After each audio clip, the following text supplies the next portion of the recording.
قربانی کرنے والے حضرات ایک بار یہ ویڈیو ضرور دیکھیں۔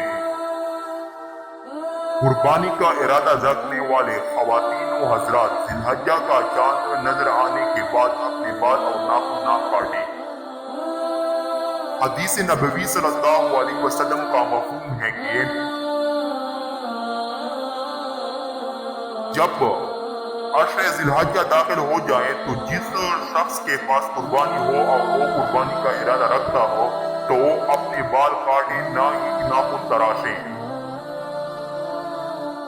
قربانی کرنے والے خواتین و حضرات ذی الحجہ کا چاند نظر آنے سے قبل غیر ضروری بالوں کی صفائی کریں اور اپنے ناخن سر کے بال تراش لیں۔ عشر ذی الحجہ میں بال اور ناخن نہ کٹوانا مستحب عمل ہے، یعنی ناک کاٹنے کا ثواب ملے گا۔ اگر کوئی شخص غیر ضروری یعنی زیر ناک بال یا ناخن کاٹنا بھول گیا یا کسی مجبوری کے باعث نہیں کاٹ سکا تو وہ کیا کرے گا؟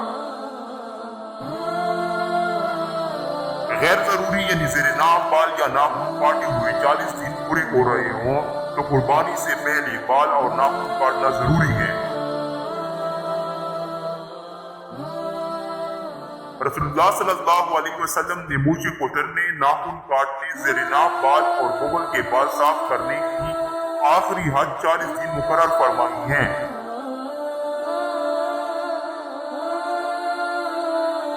آخری حد 40 دن کا مطلب یہ بھی نہ سمجھا جائے کہ 40ویں دن صاف کرنے ہیں، 40 دن آخری حد ہے، آپ اس سے پہلے صاف کریں۔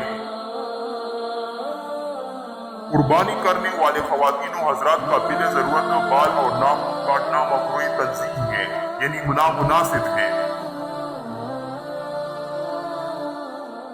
اگر قربانی کرنے والے خواتین و حضرات بال اور ناخن کاٹ دیں تو قربانی میں کوئی فرق نہیں آتا اور گناہ نہیں ہوتا، البتہ نہ کاٹنا ثواب کا باعث ہے۔